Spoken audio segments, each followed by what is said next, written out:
Welcome back. So, as you're developing your next initiative or project, whether you are targeting your staff or you're trying to improve staff in some way, shape, or form, or you're targeting patients and you're trying to improve patient experience or patient service in some way, shape, or form, it's important to understand the concept of value, added value, and I want to say a couple of words about SMART.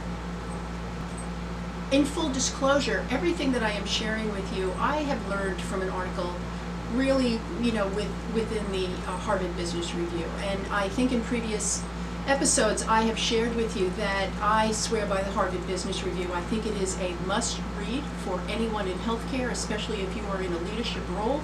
I have yet to have an edition of HBR where one article wasn't extremely meaningful and timely for what I was doing. All right, so let's just talk about the concept of value. So first of all, you have to understand that you really want to make sure that your project, your initiative is aligned with the customer or the consumer. That consumer is the better word. The consumer's point of view as far as what is valuable to them, and not just make it a term paper on what you think that person needs. All right, you really have to have an understanding of how what you're doing will vibrate with the consumer. So there are a few things that you really have to take in mind, and in order for something to be of value, you will find that the price of something doesn't play an important role. So if someone thinks something is valuable, they'll pay any price for it. If what is of value, what is more important rather to them, is that it is of quality, and the most important thing is that it is of service, that it is of something that they can use so that they can continue to get added value from it over and over again. So in terms of consumer value, you want to make sure that you hit a certain what we call value pyramid. So the value pyramid, the basis or the bottom portion, the foundation of the value pyramid starts with the word function. Is what you're offering functional? In other words, is it easy? I don't care if you've got the best app in the world or you've got the best program in the world. If I can't access it easily and navigate through it easily, it is of no value to me. And how many of us have found that? Everybody, oh, I've got this, I've got that, and you can't navigate it. I mean, we all certainly got, tricked on the EMR being something of value that would be easy to navigate and make our life much more easy. Well, that never panned out, and part of it had to do with the functionality of it, okay? Most of it had to do with the functionality of it. So when you're considering an initiative or a project to serve the end consumer, staff or patient or colleague, is it going to be functional and easy to navigate? A policy and a procedure, a protocol, something needs to be easy to navigate. Some kind of wellness program needs to be easy to access. So the first thing is, can I get to it, and will it function, and will it be reliable in that functioning? The next piece is, does it have an emotional connection to me? Again, price is not going to be factored in this equation, but what is the, I guess in marketing terms, we call the hook? Okay, how does this resonate with me so that I'm making some kind of a linkage or a bond with what you are proposing, that it's resonating with me, that indeed on a heartfelt level, this is going to be of value to me. And then the next step in the value pyramid would be, is it going to be life-changing? Is this really going to change my life?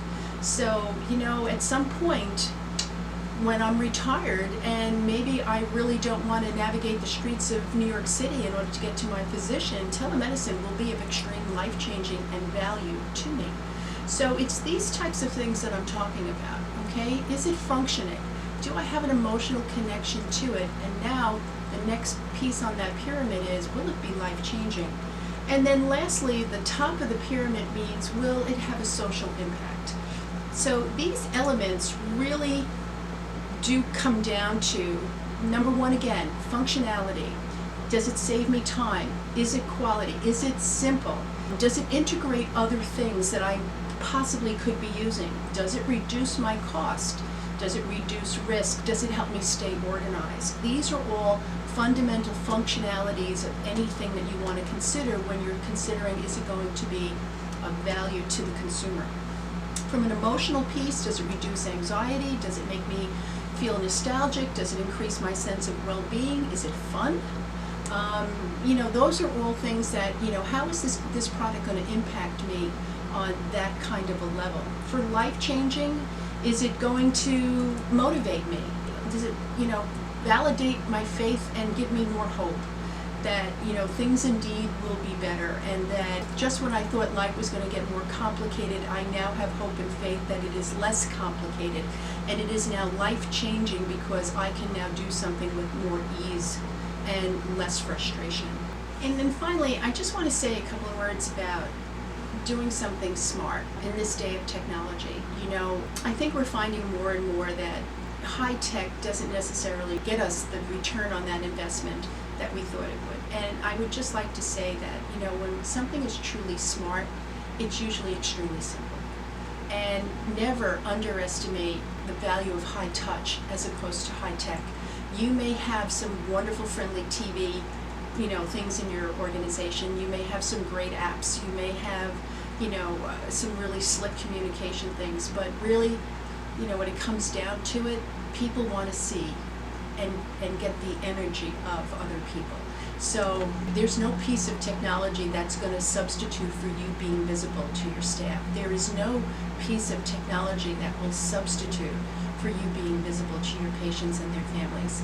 It is that heartfelt, authentic connection and the empathy and the miracles that come from that are going to resonate most with your consumers.